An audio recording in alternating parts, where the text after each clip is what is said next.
স্বাগত বিবিসি সংবাদে। আপনাদের সাথে আছি আমি আফরিন আনোয়ার। এবারে জানাবো খবরের বিস্তারিত। মানবতা বিরোধী অপরাধের দায়ে বিচারের মুখোমুখি করা হবে ক্ষমতাচ্যুত প্রধানমন্ত্রী শেখ হাসিনাকে। আইনি প্রক্রিয়ায় এই বিচারের জন্য দেশ এবং বিদেশে তৎপর রয়েছে তাঁর সরকার। যুক্তরাজ্যের গণমাধ্যম স্কাই নিউজকে দেয়া বিশেষ সাক্ষাৎকারে জানালেন প্রধান উপদেষ্টা ডক্টর মোহাম্মদ ইউনূস, শেখ হাসিনার শাসনামলের লুটপাট, জুলাই আগস্ট আন্দোলনের সময় ১৪০০ জনকে হত্যা, আয়নাঘর সহ নানা ইস্যুতে প্রশ্ন করা হয় doctor ইউনূসকে। 6 months ago, Sheikh Hasina, the former leader of Bangladesh, sky নিউজের বিশেষ সাক্ষাৎকারে অন্তর্বর্তী সরকারের প্রধান উপদেষ্টা ডক্টর মোহাম্মদ ইউনূস বাংলাদেশের জুলাই আগস্ট আন্দোলন নিয়ে প্রশ্নের জোর দিয়ে ডক্টর ইউনূস বলেন, মানবতা বিরোধী অপরাধের দায়ে শেখ হাসিনাকে কাঠগড়ায় দাঁড়াতেই হবে। She will stand trial, there's no doubt about that, because all the evidences are here. But she's not physically present in Bangladesh. Sheikh হাসিনার বিরুদ্ধে মানবতা বিরোধী অপরাধের সব প্রমাণ সরকারের কাছে আছে। তাকে এবং তার সহযোগীদের দ্রুত বিচারের মুখোমুখি করতে সর্বোচ্চ চেষ্টা করা হচ্ছে। শেখ হাসিনাকে ফেরত চেয়ে ভারতকে চিঠি দেওয়া হয়েছে। আন্তর্জাতিক আইনের মাধ্যমে তাকে দেশে ফেরত আনা সম্ভব এবং এ নিয়ে তৎপরতা চলছে। তবে আইনগত প্রক্রিয়া বেশ দীর্ঘ। গুম, আয়নাঘরে বন্দি রেখে নিষ্ঠুর অত্যাচার, এসবের বিচার নিয়েও প্রশ্ন করা হয় প্রধান উপদেষ্টাকে। আয়নাঘরের পরিস্থিতি দেখে ভীষণ মর্মাহত আমি। বহু মানুষকে এখানে গুম করে রাখা হয়েছিল। বন্দীদের যেভাবে নির্যাতন করা হতো তা মানুষের পক্ষে সহ্য করা মুশকিল। ছাত্র জনতার অভ্যুত্থানে ১৪০০ জন নিহত, হতাহতদের পরিবার বিচার পাবে কিনা প্রশ্ন করা হয় অন্তর্বর্তী সরকার প্রধানকে।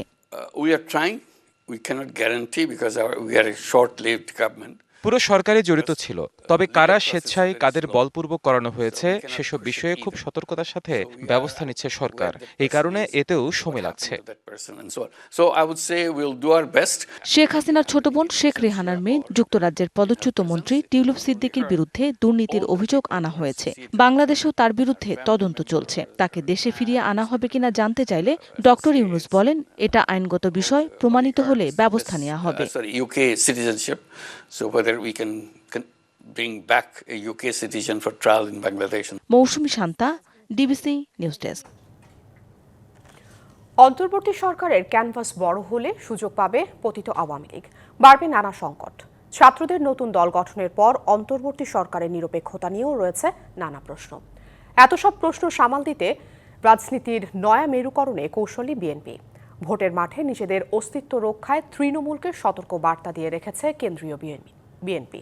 সাফ জানিয়ে দেওয়া হয়েছে, সংগঠন বিরোধীদের কোনো ছাড় নয়। তাগিদ দেওয়া হয়েছে জনগণের আস্থা অর্জনের ওপর। আগামী নির্বাচন ঘিরে নানা পরিকল্পনা নিয়ে মাঠে তৎপর রাজনৈতিক দলগুলো, যদিও এখন পর্যন্ত নির্বাচন নিয়ে নেই সুনির্দিষ্ট রোডম্যাপ। পালাবদলের পর রাজনীতির মাঠে সোচ্চার বিএনপি অনেকটা নতুন রূপে ফিরে এসেছে একসময়ে বিএনপির জোটসঙ্গী জামায়াতে ইসলামী। সেই সঙ্গে নতুন দল নিয়ে এসেছেন গণঅভ্যুত্থানের নেতৃত্বে থাকা শিক্ষার্থীরাও। সমতা ভিত্তিক ও জনগণের প্রতিনিধিত্বকারী রাজনৈতিক দল। রাজনীতির মাঠে নয় মেরুকরণে বারবার কৌশল নিতে ব্যস্ত বিএনপি। দলটি মনে করছে, অন্তর্বর্তী সরকারের ক্যানভাস বড় হলে সুযোগ পাবে পতিত আওয়ামী লীগ, বাড়বে নানা সংকট। জনগণের মধ্যে একটা উষ্মা সৃষ্টি হচ্ছে যে কেন এই সরকার একটা নির্বাচনের দিকে যাচ্ছে না। আমি মনে করি যে ওনারা ডিসেম্বর বলেছে, ওনারা আরো দ্রুত নির্বাচনী রুটম্যাপ দিয়ে কাজে লেগে পড়া উচিত। ওনাদের ক্যানভাস বেশি বড় করলে জনগণের মধ্যে সন্দেহ সৃষ্টি হবে, এতে কিন্তু তৃতীয় পক্ষ সুযোগ পেয়ে যাবে। আসন্ন নির্বাচনে বিএনপিকে শক্ত প্রতিদ্বন্দ্বিতার মুখোমুখি হতে হবে, এমন সমীকরণে এগোচ্ছে দলটি। গেল বর্ধিত সভায় তৃণমূল নেতাদের সে পূর্বাভাসই দেওয়া হয়েছে, আছে বেশ কিছু দিক নির্দেশনাও। দলের সিদ্ধান্ত হচ্ছে তদন্ত পরে হোক, আগে দল থেকে বহিষ্কার করবে কারোর বিরুদ্ধে যদি কোনো অভিযোগ থাকে। এটা বাংলাদেশের কোনো দল করেনি, এটা বিএনপি করেছে। এই ব্যাপারে যদি কেউ কোনো দল এটাকে অপপ্রচার করতে চায় অথবা কালিমালিপন করতে চায়, সেটা তাদের সমস্যা। ছাত্রদের নতুন দল গঠনের পর প্রশ্ন রয়েছে অন্তর্বর্তী সরকারের নিরপেক্ষতা নিয়ে। তাদের ভূমিকা নিয়েও সন্দেহের ঘোরাটোপে ঘুরপাক খাচ্ছে বিএনপি। যে সরকারের প্রচ্ছন্ন সমর্থনে দলটা করা হচ্ছে, এটা অনেকেই বলছে। সুতরাং এটা যদি আরো বেশি মানুষের চোখে লাগে, তাহলে তো এই সরকার যে নিরপেক্ষ নির্বাচন বিষয়ে প্রশ্ন উঠতে পারে। এরকম ধরনের প্রশ্ন আসার পরে আবার যেন কেয়ারটেকার গভর্নমেন্টের দাবি না আসে। এবারকার নির্বাচন খুবই ডিফিকাল্ট নির্বাচন। যারা নতুন দল আসছে তারা তাদের অধিকার আছে তাদের কথাগুলো বলার। অধিকারগুলো বাস্তবায়নের একটাই পথ, সেটা হচ্ছে জনগণের নির্বাচনে অংশগ্রহণ করে জনগণের কাছে আপনার ম্যান্ডেটটা আপনি চাইতে হবে। জনগণ ম্যান্ডেট দেবে এবং সংসদে সেগুলো পাশ করে বাস্তবায়ন করা হবে। এদিকে 31 দফা অনুযায়ী রাজনীতির মাঠ গোছানোর পাশাপাশি রমজান মাস ঘিরে সারা দেশে ইফতার ও দোয়া মাহফিল করছে বিএনপি।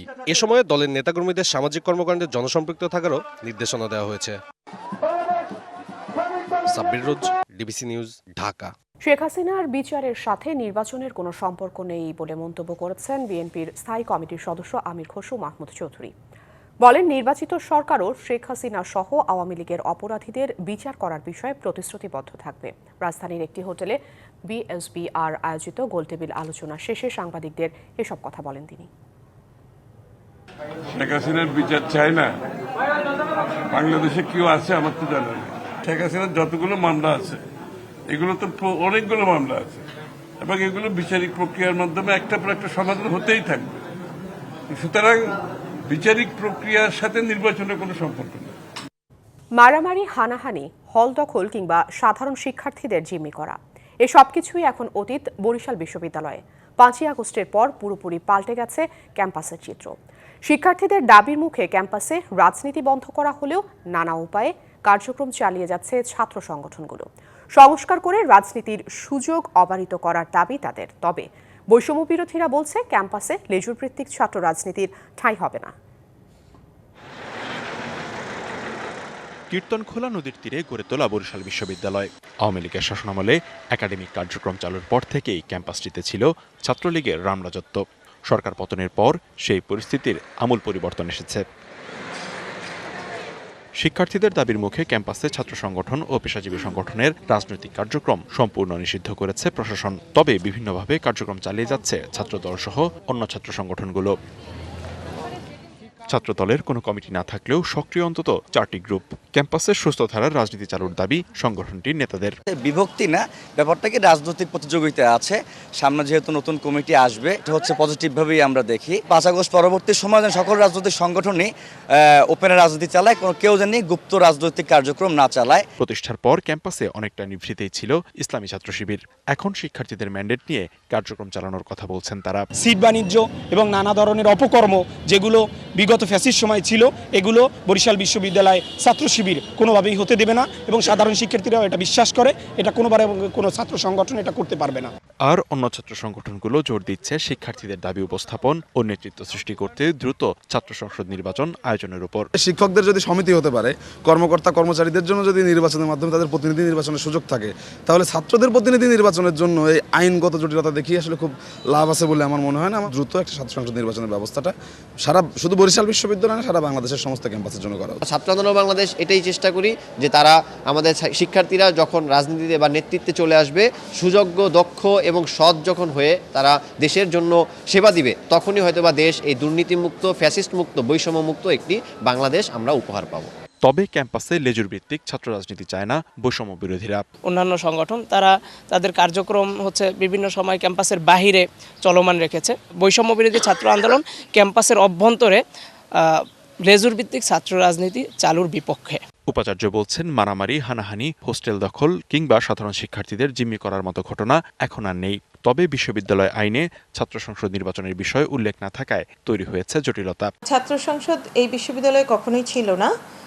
আমার কাছে বিভিন্ন ছাত্ররা বিভিন্ন সময় বলে গেছে বিষয়টা। আমি বলেছি যে তোমরাই খুঁজে দেখো অন্য বিশ্ববিদ্যালয়গুলো কিভাবে এই কাজটা করছে, আমাদের বিশ্ববিদ্যালয়ে কেন থাকবে না।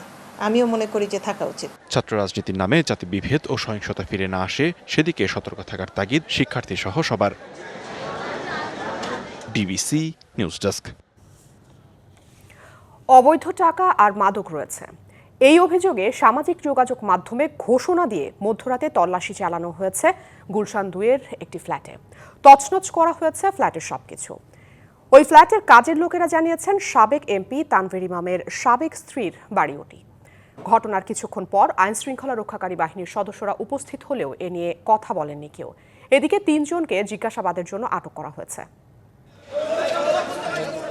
বিপুল অবৈধ টাকা লুকিয়ে রাখা হয়েছে এমন অজুহাতে রাত 11টার দিকে গুলশান 2-এর একটি বাড়ির 4 তলার ফ্ল্যাটে ঢুকে 20 থেকে 30 ব্যক্তি তছনছ করে আলমারি, ওয়ার্ড্রোব, লাগেজ থেকে শুরু করে সবকিছু।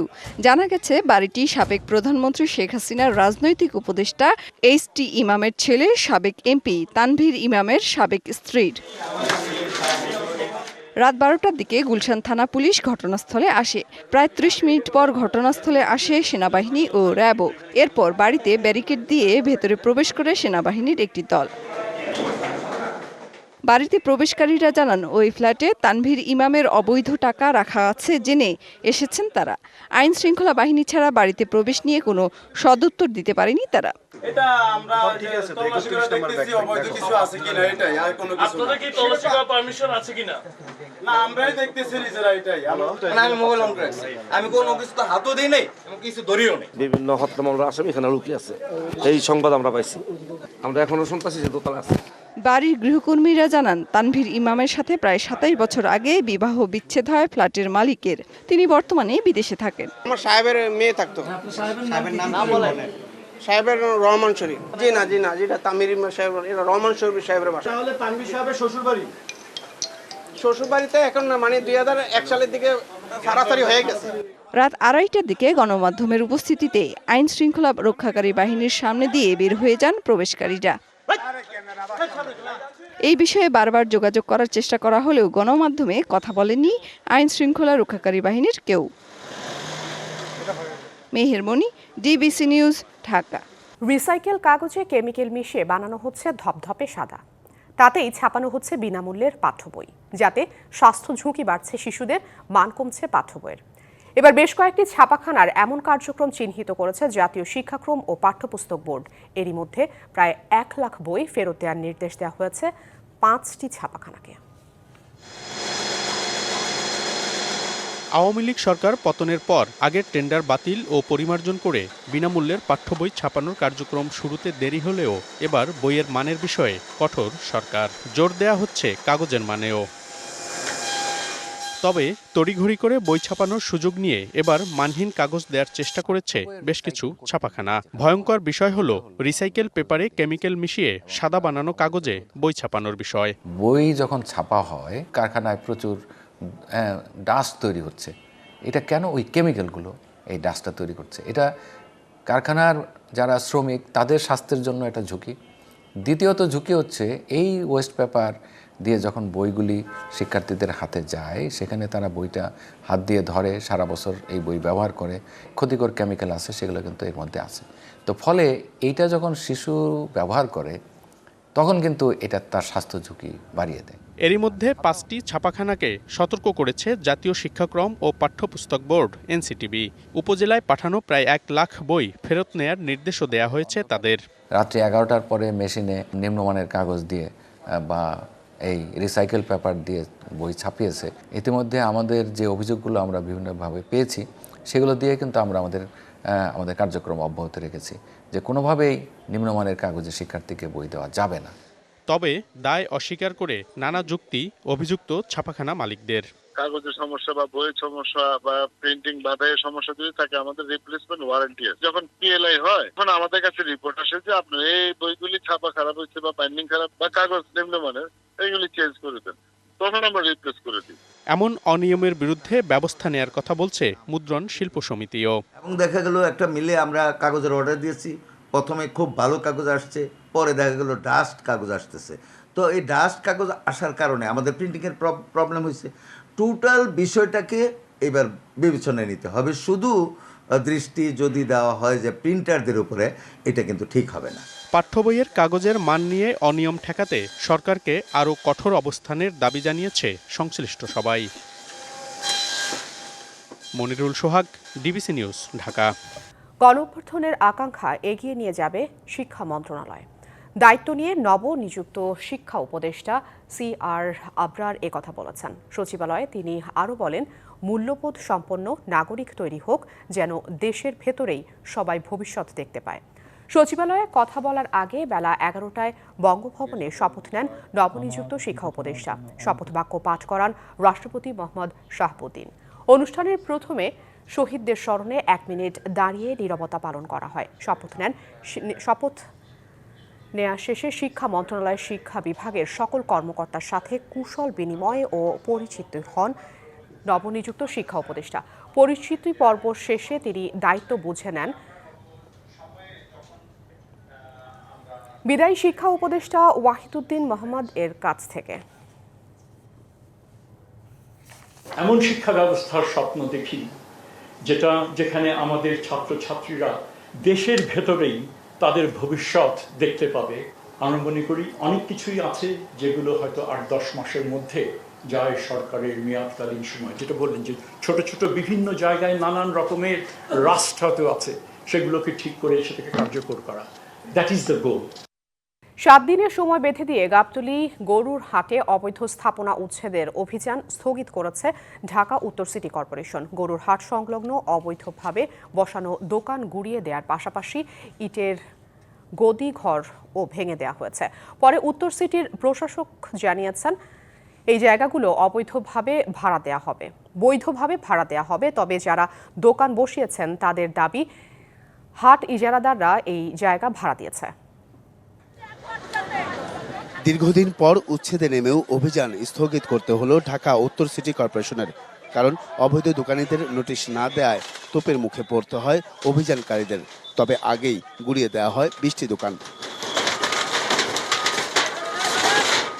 গাবতলী থেকে বিজিবি মার্কেট পর্যন্ত পুরো জায়গা জুড়ে অবৈধভাবে গড়ে তোলা হয়েছে ইট, বালি, সিমেন্ট, রড ও পাথরের গদিঘর।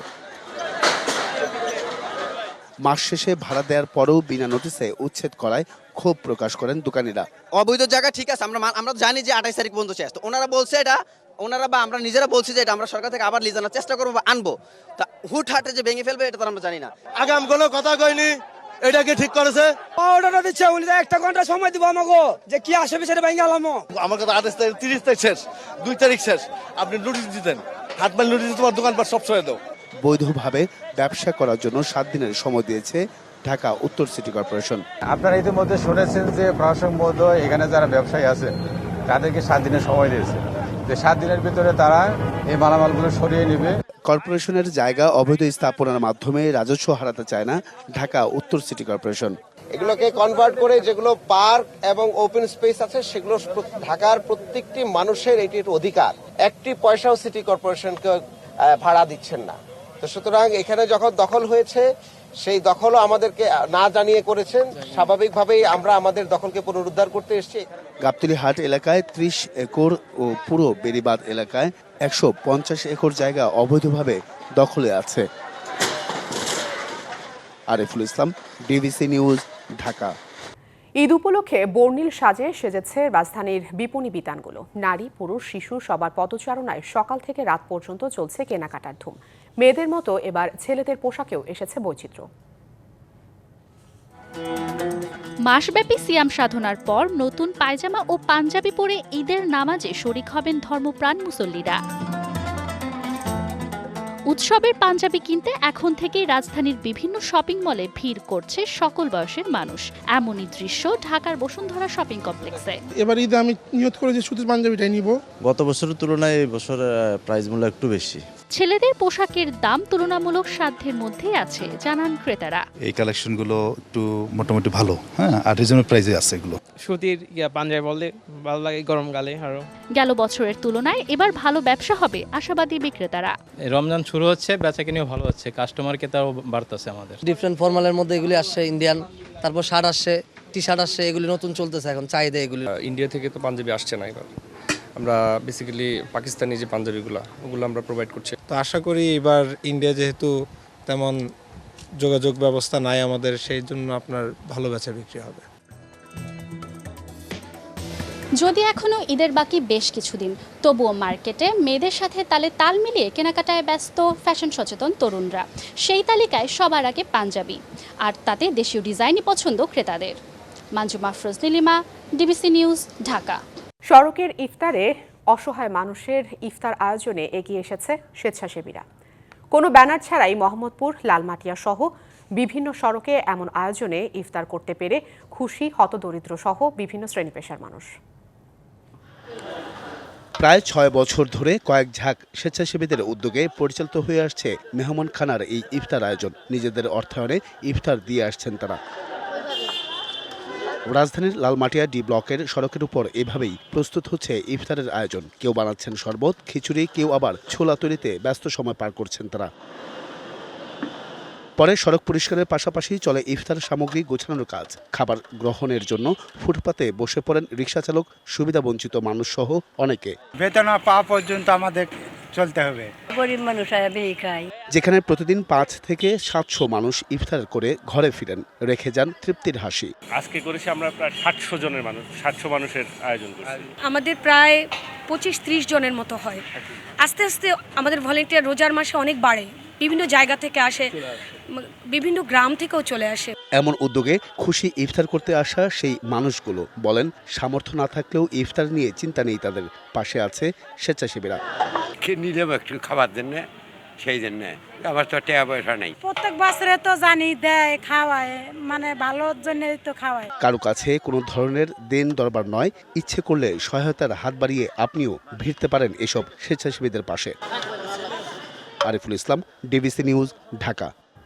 23 কোটি টাকার মুক্তিযুদ্ধের স্মৃতিস্তম্ভ নির্মাণ প্রকল্পে দুর্নীতি হয়েছে কিনা খতিয়ে দেখতে মুক্তিযুদ্ধ বিষয়ক মন্ত্রণালয়ে অভিযান চালিয়েছে দুদক। সকালে দুদকের 3 সদস্যের প্রতিনিধি দল মুক্তিযুদ্ধ বিষয়ক মন্ত্রণালয়ে এই অভিযান পরিচালনা করেন।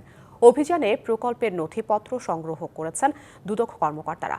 প্রকল্পের সাথে সংশ্লিষ্ট দফতরগুলো থেকে সকল কাগজপত্র সংগ্রহ এবং পর্যবেক্ষণের পর দুর্নীতির প্রমাণ পেলে প্রয়োজনীয় ব্যবস্থা নেওয়া হবে বলে জানিয়েছে দুদক।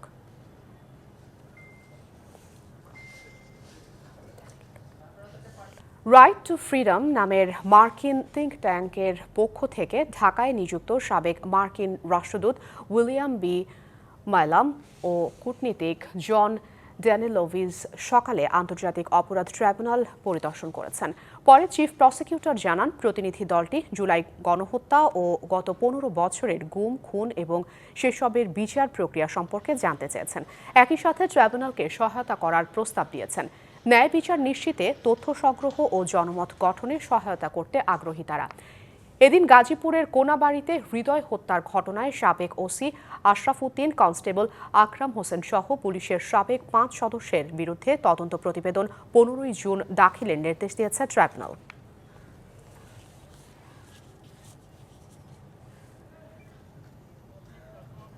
মিয়ানমার সীমান্তের কাছে ভারতের মণিপুরে 5.6 মাত্রার ভূমিকম্প হয়েছে, যা অনুভূত হয়েছে ঢাকা সহ বাংলাদেশের বিভিন্ন স্থানে।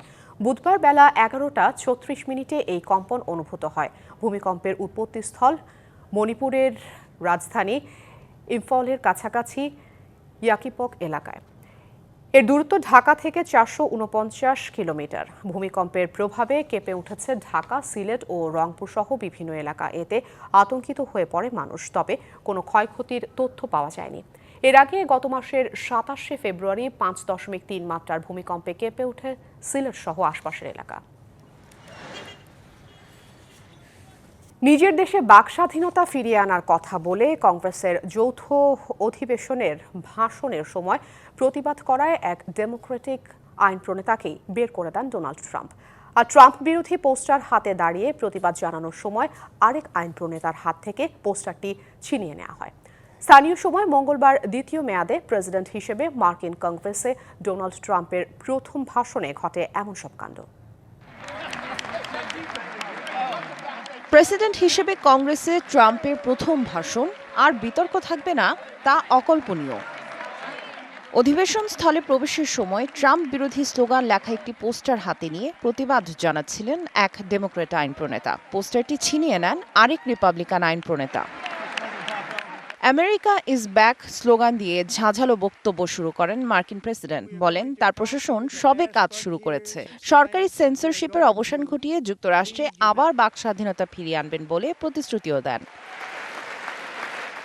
বাক স্বাধীনতা পুনরুদ্ধারের কথা বললেও নিজের ভাষণের সময় ডেমোক্র্যাট আইন প্রণেতা অ্যাল গ্রিন প্রতিবাদ করলে উল্টো তাকেই অধিবেশন থেকে বের করে দেন ট্রাম্প।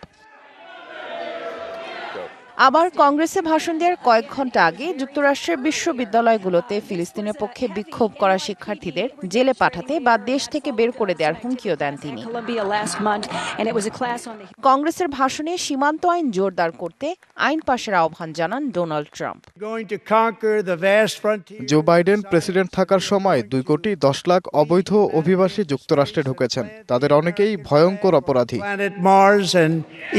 দাবি করেন যুক্তরাষ্ট্রের সাথে খনিজ চুক্তি করতে এবং ইউক্রেন যুদ্ধ শেষ করতে প্রস্তুত জানিয়ে ভলোদিমির জেলেনস্কি তাকে চিঠি দিয়েছেন। প্রেসিডেন্ট জেলেনস্কি আমাকে জানিয়েছেন ইউক্রেন দ্রুততম সময়ে আলোচনার টেবিলে বসতে প্রস্তুত। রাশিয়াও শান্তির জন্য প্রস্তুত বলে দৃঢ় বার্তা দিয়েছেন। যে কোনো উপায়ে বিশ্বের সবচেয়ে বড় দ্বীপ গ্রিনল্যান্ড দখলের অঙ্গীকার করেন মার্কিন প্রেসিডেন্ট। এমনকি দ্বীপটির বাসিন্দাদের ধনী বানানোর লোভও দেখান।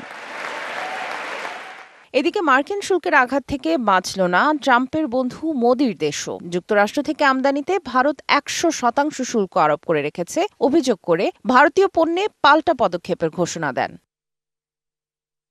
সামিয়া জান্নাহ, ডিবিসি নিউজ ডেস্ক। যুক্তরাষ্ট্রের টেক্সাস অঙ্গরাজ্যে শক্তিশালী ঝড় আঘাত এনেছে। স্থানীয় সময় মঙ্গলবার অঙ্গরাজ্যটির ডালাস, লুইসভিল সহ বেশ কয়েকটি এলাকায় তাণ্ডব চালিয়েছে ঝড়টি। ঝড়ের সবচেয়ে বেশি ক্ষতিগ্রস্ত হয়েছে টেক্সাসের উত্তরাঞ্চল। ঝোড়ো বাতাসে লুইসভিলে একটি রঙের কোম্পানির গুদাম সহ বহু স্থাপনা বিধ্বস্ত হয়েছে। ক্ষতিগ্রস্ত হয়েছে বহু যানবাহন। নিরাপদ স্থানে সরিয়ে নেওয়া হয়েছে বাসিন্দাদের। গাছ উপড়ে পড়ায় যোগাযোগ ব্যাহত হচ্ছে। বিদ্যুৎ বিচ্ছিন্ন রয়েছে অন্তত 2 লাখ বাসিন্দা। শক্তিশালী ঝড় আঘাত এনেছে ডালাসেও। অঙ্গরাজ্যটির দক্ষিণাঞ্চলে তুষার ঝড়ের সতর্কতা জারি করা রয়েছে। ওকলাহোমার পূর্বাঞ্চল থেকে আলাবামা এবং ফ্লোরিডার পশ্চিমাঞ্চলে টর্নেডোর পূর্বাভাস দিয়েছে আবহাওয়া অফিস।